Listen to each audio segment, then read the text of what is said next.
Hello Year 12. This video is describing your next assessment task for Advanced English for Module B, so your King Henry response. As we go through the video, follow along with the gold sheet in front of you. So you can see that this is your third assessment task for English, and it's going to be Friday afternoon, so an incursion on the 24th of May. It will start very promptly at 2 o'clock. We'll come back to those sort of details in just a second.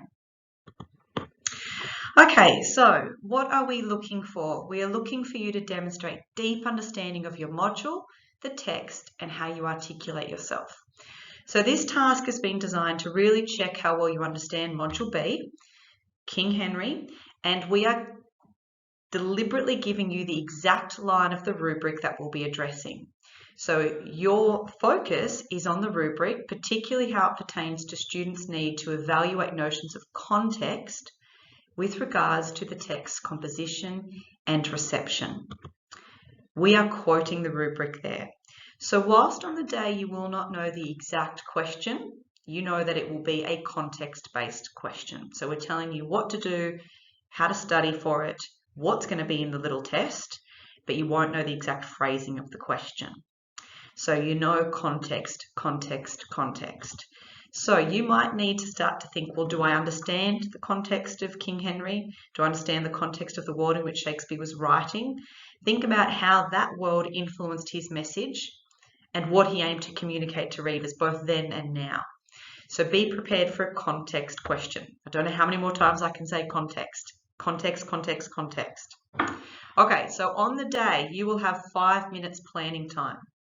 Now, during your planning time, you'll be given a little box with the question, so you can annotate the question. And then like you did for Module C, another box empty where you can start to plan out your response. After those 5 minutes, you will have 45 minutes to write your essay. Now notice that it's 45, which is different to the trial and different to the HSC. In those exams, it's only 40 minutes, but this is not the trial. It's not an exam. You know basically what the question's going to be. You've got planning time, because remember in the exam you can't mark the paper in any way, but you can in this one, and you'll have an extra 5 minutes. So it's a little less stressful, a little bit more time. So you will need to use your NESA number. Don't put your name on anything. You can't bring in any materials. So unlike Module C, where you're able to have Part A with you, you can't bring in anything to this one. So no palm cards, no notes, nothing. And the same with all NESA rules, so no smartwatches, no phones, all those sort of things. If you've got special provisions, they will be provided for you and will be in the gym or upstairs in level 4, very much like what we did for Module C. Okay, so to help you prepare, we have designed a fake draft type question. And we've tried to model it like your real one. So you can see what we mean by, even though you don't know the question, the fact that you know what part of the rubric should be enough to give you really clear indication of what's coming up.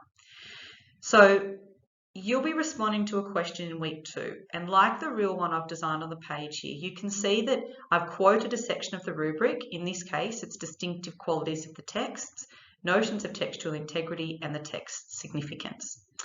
So if this was the fake one, that's the rubric.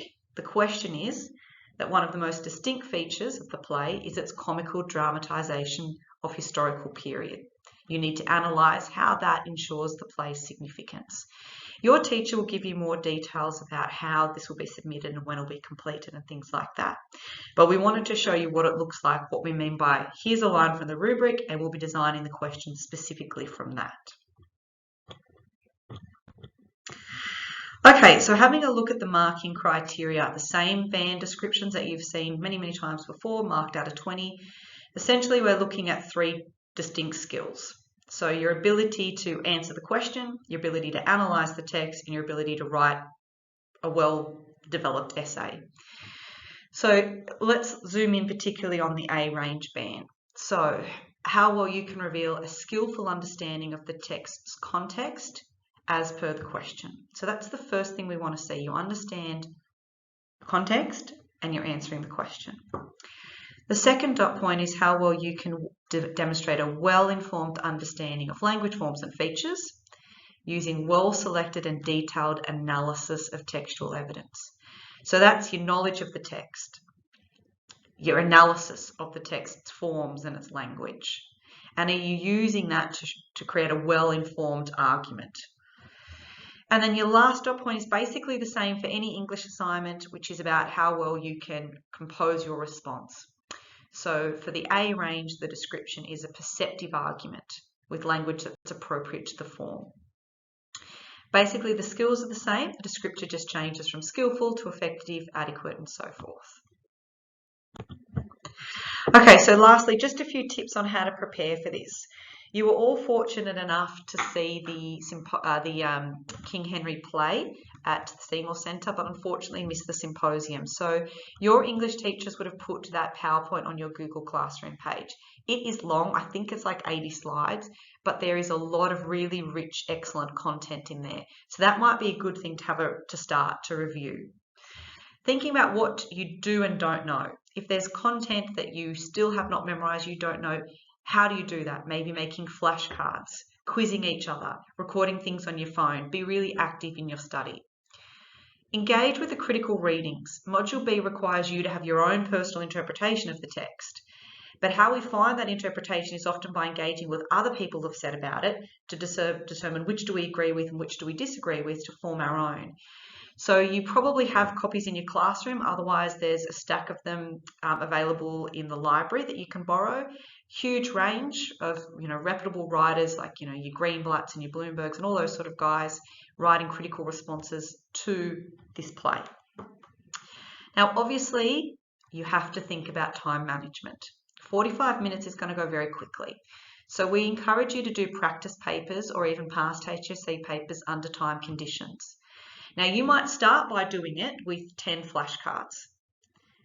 Then next day, do a different question and take 5 of those flashcards away.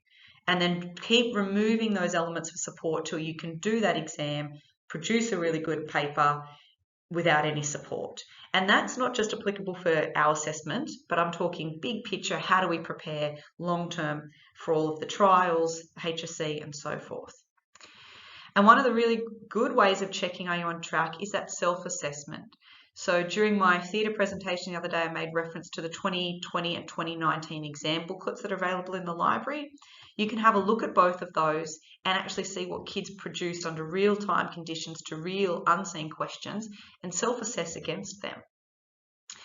Go to the NESA website, have a look what HSC markers have said in the past about what students are doing well and where they could improve in terms of our Henry responses. And really engage thoughtfully with the drafting process. Your teachers are here to help. If you have any questions, please talk to them. Otherwise, I'm always available if you want to ask me any questions. Hopefully this has made the next Module B test clear, and good luck and work hard. Thanks, Year 12.